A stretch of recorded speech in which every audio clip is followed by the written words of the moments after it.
we're going to talk about a couple things. Change. So if I take, I'm introducing a new element to this video framework, right? Now you can see it moving, and I made it disappear. No, not really. But not a magician, although I play one in the boardroom. So a huge part, this is another thing the cognitive guys help me understand. A huge part of the human mind is dedicated to understanding change, because things that don't move are safe. And things that move, at least in the environment that we all came from, are dangerous. Right? Now remember, we've been 40, 50,000 years in sort of industrialized society, and we spent 250,000 years as proto-humans, living on the plains of Africa, looking for something to eat, someplace to stay warm, and someone to mate with, right? And that's been most of human existence.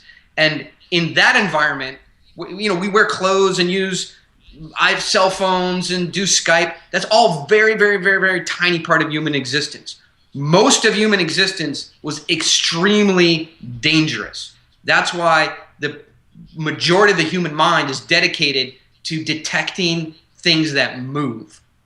Trees, people that are standing still, rocks, and a cloudless sky are safe, and they're tucked away in the part of our mind that says, I don't need to check up on that.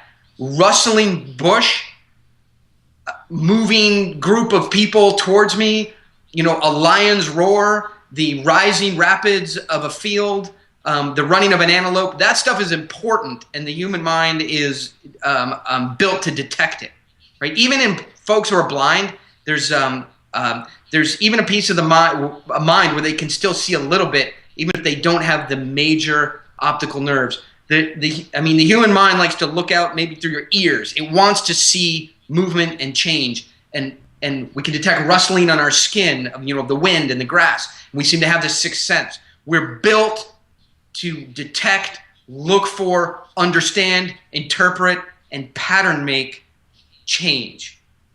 So when you pitch your deal in terms of a static environment,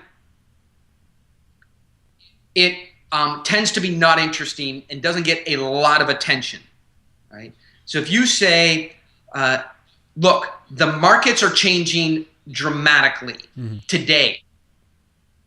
Oil, Saudi Arabia went to war with Iraq unexpectedly, right? There's huge impact in the oil markets. The commodities are becoming unpredictable, and the stock market is fluctuating like bitcoins, right? Most executives I know, if they woke up to that piece of the Wall Street Journal, they would go, shit, things are changing very quickly. I need to pay attention. Wake up the Wall Street Journal. Markets are unbelievably stable. We expect nothing to happen from Thursday to next Tuesday. Everybody's on vacation. There's no volatility. You say, I don't need to pay attention to any of this. I'm going snowboarding. Let's boil that down into the practical. That's why we walk in and we say, here's the big idea.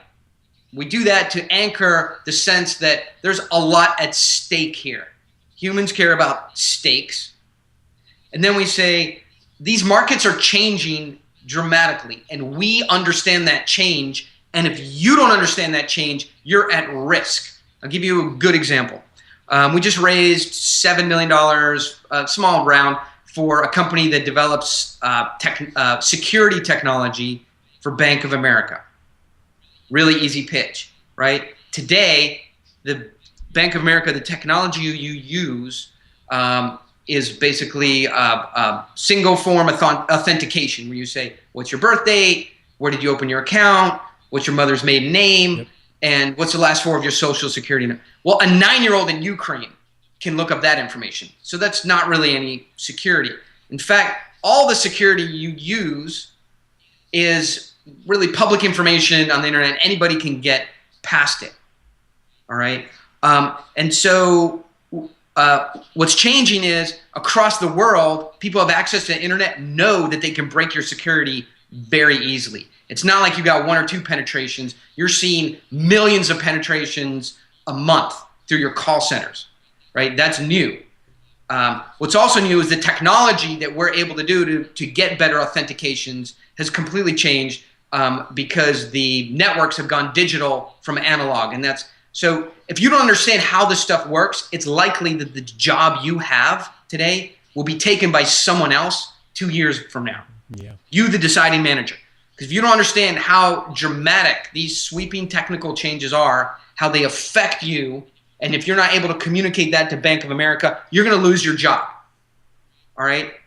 The future belongs to people who understand these technical drivers. Okay? When you frame it in that way, people wake up and they go, the world that's important to me is changing. These guys know it better than anyone else. They live in it day to day. Mm-hmm. And I better pay attention here for the next 20 minutes, otherwise I could lose my job. And the division that I'm responsible for could go away and be replaced by an acquisition or these guys here. So when you introduce this idea of sweeping changes that are going to change an industry and give people an understanding of what can be done about it and how to take advantage of it, then you've really created their a situation where they're paying attention to you for at least 20 minutes. And in fact, if you don't introduce this change, I think sort of people's attention doesn't get that high, and so you lose it faster.